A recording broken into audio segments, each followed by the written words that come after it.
Good morning, lunatics. Welcome to Morning Java. Morning Java brought to you, as always, Taylor, by our good friends at the Gecko Cafe and Market, where they have lots of made-to-order food options, but they don't have answers for the Penguins scoring. At least I don't think they do. I don't know if you've seen it on the menu.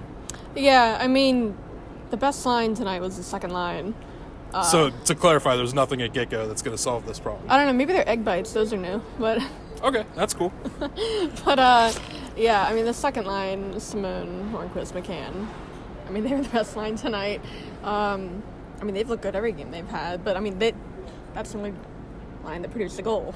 Yeah. I mean, obviously, the other day, Hornquist has a really good game for himself, but just the chemistry, I think, between Simone and McCann, just even the two of them, even when it wasn't all three on the ice, 4-on-4 or whatever the case was, they seem to be able to read off of each other in similar ways to, I guess we've talked about that with McCann and Simone with Sidney Crosby. Yeah, I mean, the goal they had, 2-on-1, Simone with the pass, McCann finish. Simone's just really good at, the passes in, the tight areas, and then, I mean, McCann, great finish. Still not crazy about the top line with Kahun. They moved Galchenyuk down, put Kahun up there. Wasn't crazy about it. Didn't hate it. Wasn't crazy about Galchenyuk up there either. Didn't hate it. I mean, I don't know what there's no they don't have any options. You're not going to find another gun. The hardest part about that, right, is they're looking for that person that's going to go dig and get the puck and skate with it a little bit, free up some space for Malkin, but you don't want to take, I don't think, Simone away from McCann, because I think McCann's looked his best. Yeah, I mean, I wouldn't break up the second line at all. I don't know how long of a leash you want to give Kahuna, any one combination. But, I mean, I don't think we've seen anything out of either of the combinations that would show, a ton of potential. I mean, it's not like they look awful. Galchenyuk and Russ look good last game a little. They had their moments. Yeah, at times. Sullivan said they looked decent, which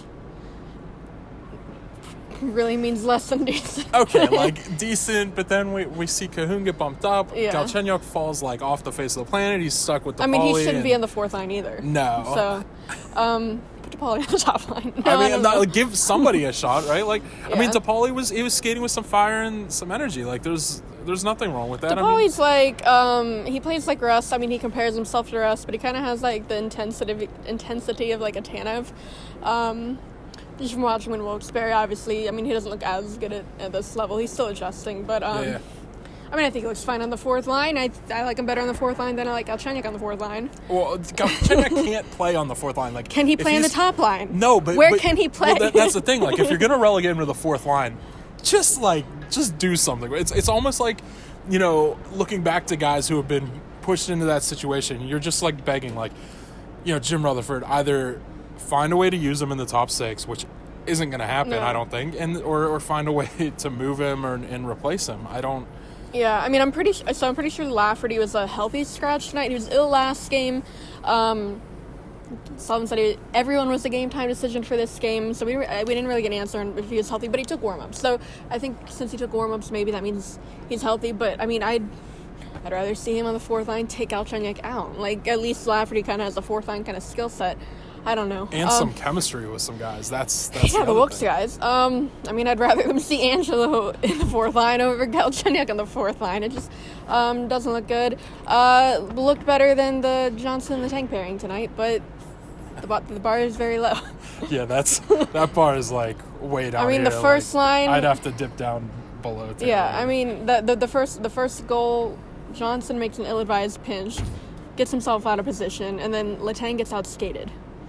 How often does that happen? How often do you see Letang get outskated? I feel like he was outskated all game, and not just that, but I mean, Malkin seemed to not have that jump in trying to get to 50-50 pucks and just loose pucks in general. It seemed like. Here's my thing. Here's the problem that I had. While Galchenyuk was still on the Malkin line, anytime they were out there with Chris Letang wasn't getting to the puck. Malkin was coming back so much harder and so much. Just covering so much more distance than he should or than he has to. Of course, he's a center. He's got to come back. But, I mean, nobody's freeing him up to do Evgeny Malkin things. Yeah, I mean, they're obviously missing... They're missing a lot of people, but, I mean, Gensel's skill set, you're not going to replace that. Just to touch all bases, I thought Jari was fine. I mean... they kind of hung him out to dry on that first goal. The second goal, I mean, they just lifted it. Yeah. Yeah. What are you gonna do?